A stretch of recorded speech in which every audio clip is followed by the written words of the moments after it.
A little while ago, I received this question in a YouTube message. Dear Brony, I notice how people in the community just hate Alicorn OCs.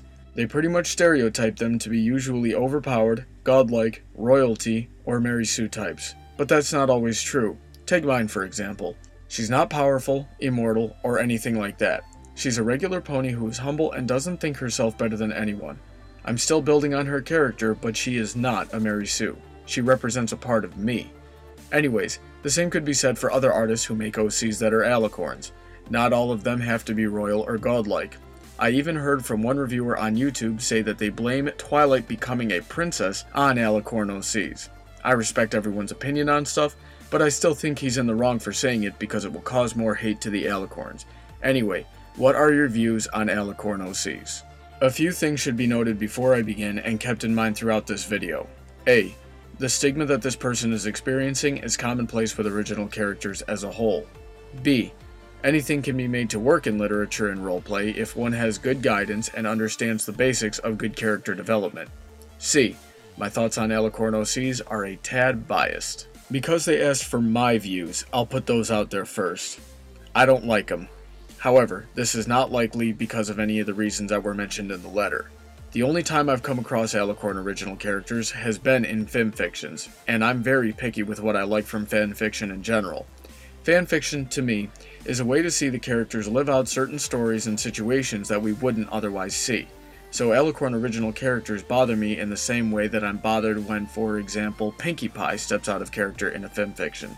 In the canon, Alicorns are royal, powerful, and very possibly immortal, even though it hasn't yet been explicitly stated why Celestia and Luna have such great longevity, and if the other Alicorns are the same.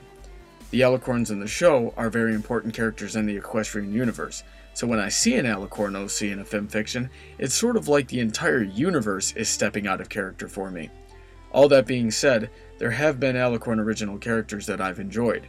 These happen when the story takes place in the far past, far future, or in an alternate equestrian universe. It's also necessary for an author to explain in the narrative what they believe an Alicorn is.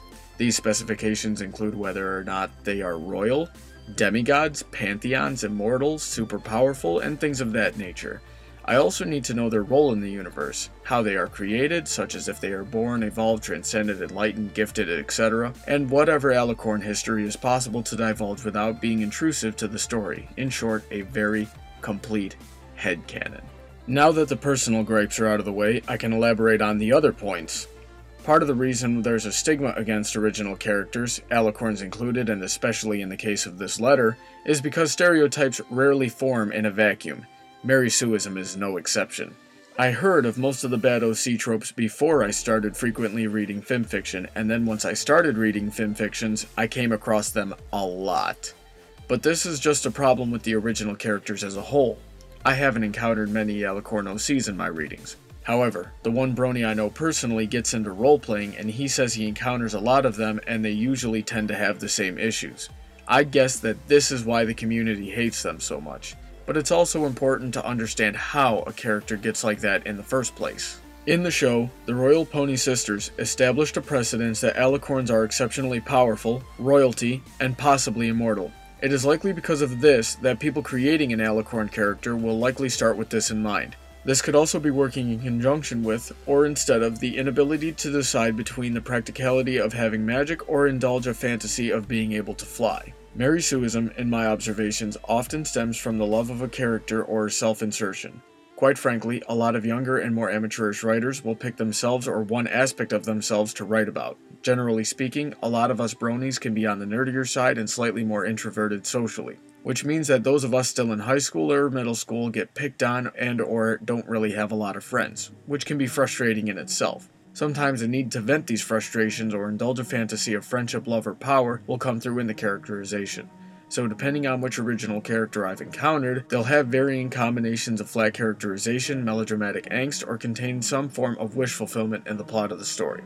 The most common of which I've encountered is ending up as a part of a love triangle or other incrementally angled shape with anywhere from one to several of the show's characters and often with very little and improper build-up, that is, assuming that there was build-up in the first place. Or it can be as simple as the author having made a character that they love and want it to be the star of the show the whole time, but little do they know that their character's biggest downfall will be on a meta level. Despite all the tearing into original character stereotypes I've done in this video, I want it to be known that any type of character can be made to work. There will always be tropes and memes, and these things will usually carry a negative connotation because they are symbols of unoriginality and overdone concepts. However, it's incredibly rare that you'll find a story or a character that does not fall into at least 2 tropes that are usually seen with a negative connotation. How I believe this is done is a very long explanation that would be best saved for a future video on what makes a good story and consequently a good FiMfiction. That way I can hit all of my points on good characterization and storytelling all at once without having to repeat myself. As for whether or not Alicorn OCs are to blame for Magical Mystery Cure, the answer is simply no. Given what I know about the writers and Hasbro in general, I can wholeheartedly say that this is not the case at all.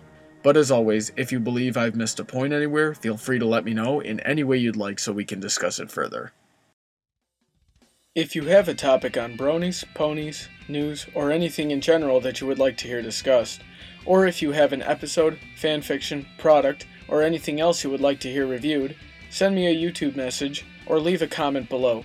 You can also drop comments, questions, topic suggestions, and review suggestions by liking Brony Debates on Facebook, following on Twitter, or sending an email to bronydebates@yahoo.com. Have a great day, and I look forward to speaking with all of you soon.